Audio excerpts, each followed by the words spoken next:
Alrighty, okay, so thanks guys. Thanks Marie for being here. I know we're talking about this morning, and can you just give us a little bit of background in terms of what's happening for him? He's in year one. His February MAI profile was 1110, and his current MAI estimate is still the same, 1110. He has a condition known as Tourette's syndrome, and this causes him to be quite easily distracted, and he has trouble focusing. He has difficulty retaining learning and making connections between previous learning and new learning, even from the previous day. He works well with scaffolds and is happy to use them and needs to use them. The work sample I've brought to this meeting is a video.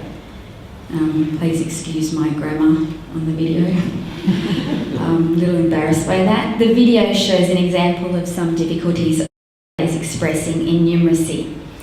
And as you'll be able to see from the video, he seems to have difficulty with conservation of number to a certain extent, as well as simple addition. Just before the video, I was asking about things he liked, and he said he liked chocolate. So I said, well, let's pretend that these counters are chocolate, and I'm going to give you 5 chocolates, and then you're going to get 2 more. How many will that be? And that's where we started. So I started by telling him I was giving him 5 chocolates. Okay, so let's have a look at that. So, The 6 here. how many counters are there? The 6. Are you sure? Yeah. Prove to me. Counted. So 1, 2, 3, 4. Oh no, there's 5. There's 5. And 5, can you count on 2 more starting from 5? So use 5 and then count 1 more than 5 and then another one, so that's 2 more than 5? I don't know. No. What about, could you get 2 more counters? Can you get 2 more chocolates and add it to the 5 and see how many you have then? So you have So that's 8. 8. Can you prove to me that there's 8? How many's here? 5. Good. And then 2 more. 2 more? How many's there? Can you prove to me that there's 8 there? Do you need to count these? There's 2, 2, and 1. And how many's there? There's 2 here.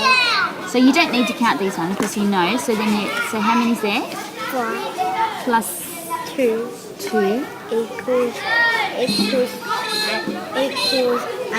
All right. How about if you count them all for me, just to make sure? 1, 2, 3, 4, 5, 6, 7. 15 to 7. There's 7. So 5 plus 2 equals 7. Is that right?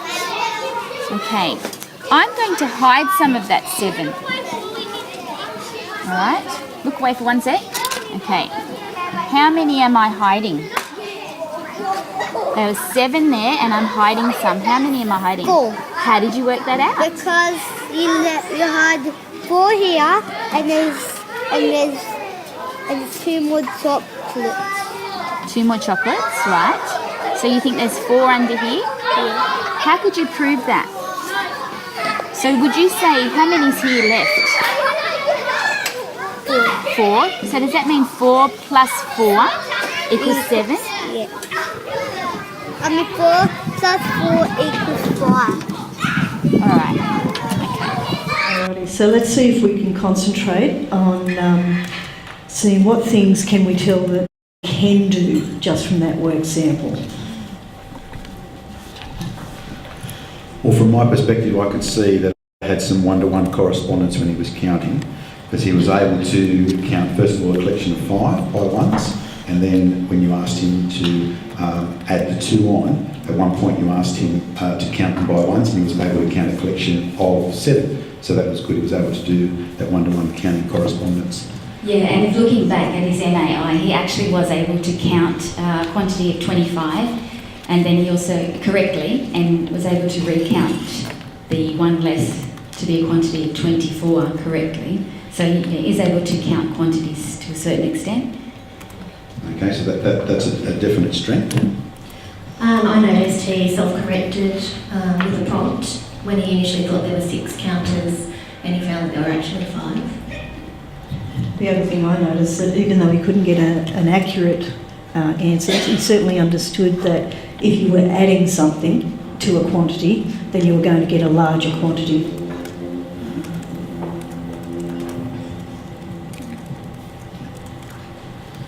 So are there any other strengths from that sample that we can add? Or are they the main ones? Yeah. Okay.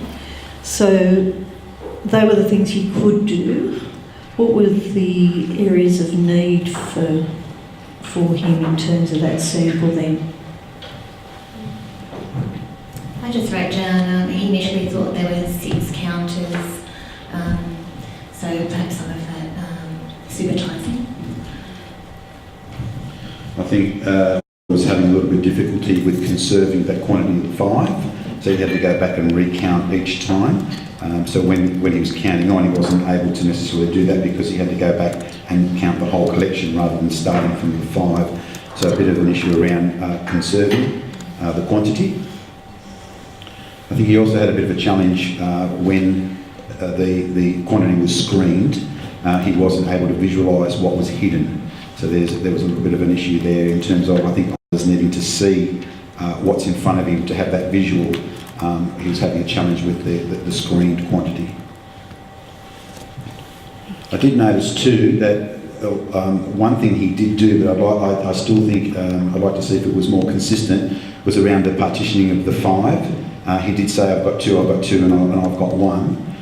But I still think that might be an area that we could come to talk about. So I think that's an issue, that partitioning of the number as well. There was just some inaccuracies with his counting ons, which we already talked about with the screen collection, but about counting on and conserving that number. And just adding those smaller 1-digit numbers. He had a couple of goes, but wasn't accurate.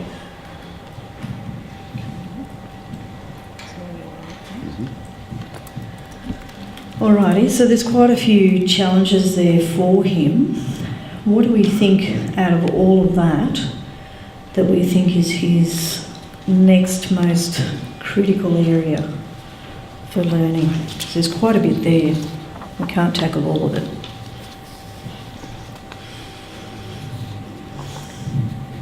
Well, he was having a go at sort of adding and counting on. Perhaps a step back might be that he needs some work with, 1 more and 1 less than numbers, or 2 more and 2 less than numbers, and working with that conservation of number. Yeah, I'd agree with that. I'd say that conserving that number of 5, even having a go at partitioning the 5, and then realising that you can break them into different parts, but you'll always have the 5. So I would agree with that. Some conservation work and some partitioning work would be the 2 areas that I'd probably be looking at as a goal. Yeah, no, I agree with that as well. And the 1 more, 1 less, because that was even a problem in the MAI. I agree with the Dean there too. Rather than moving to the 2 more, try to come back to maybe to the 1 more, and then getting to visualise. Although we're getting some strategies now, but we're getting into to visualise that number 5 in his mind as a number line, and we can talk about some strategies of how we might do that. But to certainly focus on 1 more rather than heading straight into the 2 more.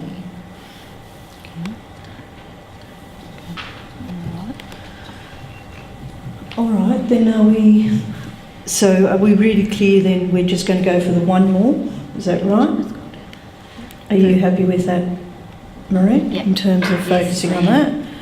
And then really concentrating on going back that step in terms of his conservation of those quantities, because we're not quite sure how strong he has that concept yet. Okay, so if that's going to be that. Now, Nadine, are you just... sorry, I'm just checking where you're at now. So you're typing the goals in now, thank you. And then just to make sure we know where he is, yep, just mark those growth points for him as to where he's at.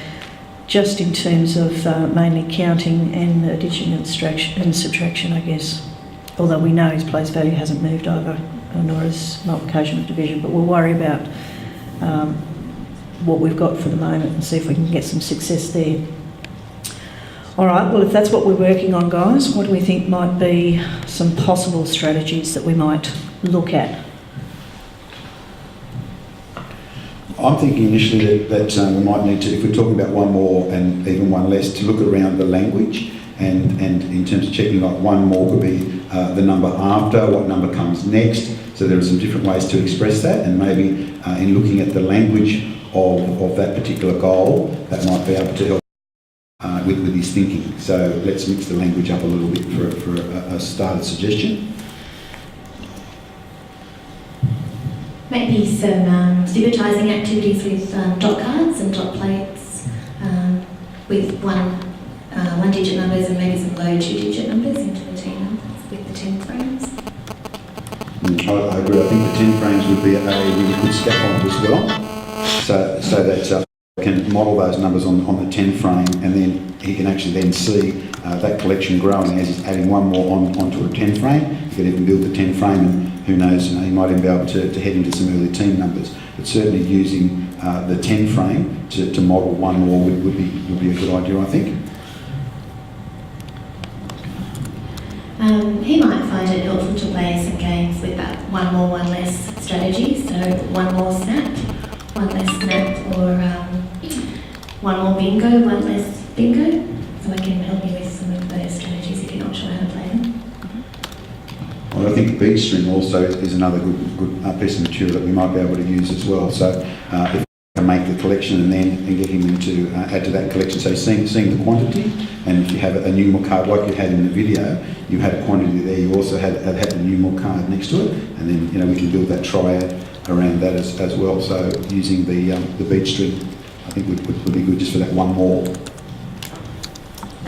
We talked about partitioning of numbers, maybe some number busting with small quantities using unifix or counters might help him move ahead with partitioning those numbers, when you were trying to screen for him and see how many more. So number busting, but also maybe when he's then covering part of that collection, when he gets that total quantity, can you cover the collection?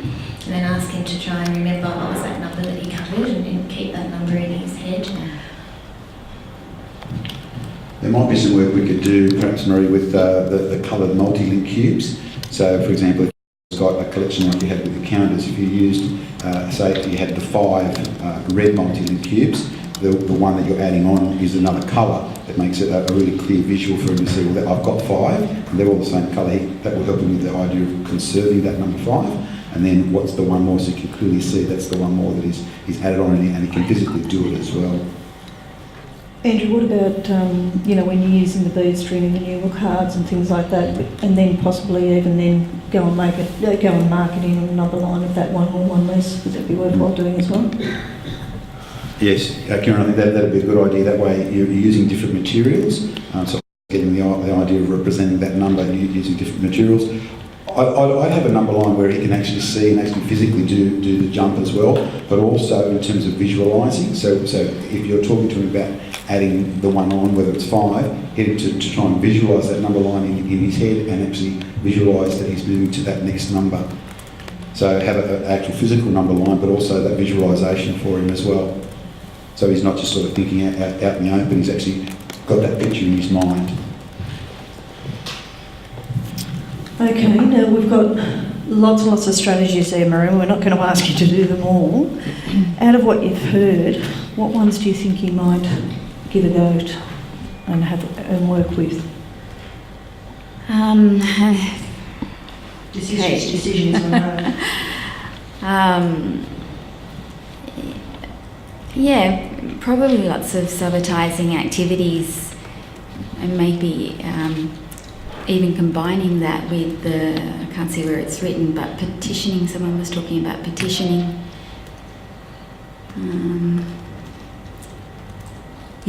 Combining the bead strings and the number line as well. That was a good idea. One more, one less. Yeah, it probably really is just using the different materials again and again and again Yes. for the same concept. Yes. Same idea but with different materials. Yes. Yeah, so the idea, we've got lots of ideas there that are using different materials, but we're coming back, it's the same concept, it's that one more and then even maybe the one less, but it's just giving Oliver those experiences using a variety of those different materials over the period of time, but it's about coming back to that same concept of the one more. Lots of hits. Yeah, and building up to the 200 hits. Yeah, he definitely needs more than 200 hits, yeah. I got the microphone. Okay, so I guess what I want to check now is basically in terms of, Marie, is there any resources that you need from us in the meantime? No, I think I have all of the equipment I need and all the resources. Okay, so you're fine with all of that. And then really all we need to do now is talk about what's kind of work sample that you might bring next time to let us know where we'll be up to. Probably the best thing I could bring would be another video of watching how is now operating. Yeah, no, look, I'd agree because it's much easier to see what's sort of going on in his head because he's quite good at saying what is going on in his head, but I think that would be great. Okay, so if we have that as our follow-up work sample, and then if we just simply set the next meeting date, since it is the second last day of school, there's not going to be much done for the next couple of weeks, so we'll just simply do the 3 weeks and we'll go for Thursday of week 3 next term, and then we'll be able to come back and have a look at that. And what's the date of that, Andrew? 23rd of October. 23rd of October, okay, and the Dean's getting that in. All right, that's great. Well, I think that probably wraps us up for today. And have I got anything else? I think we're okay. That's it. Yep, that's it. All right, well, thanks, Marie, and thank you, everyone. Thank you.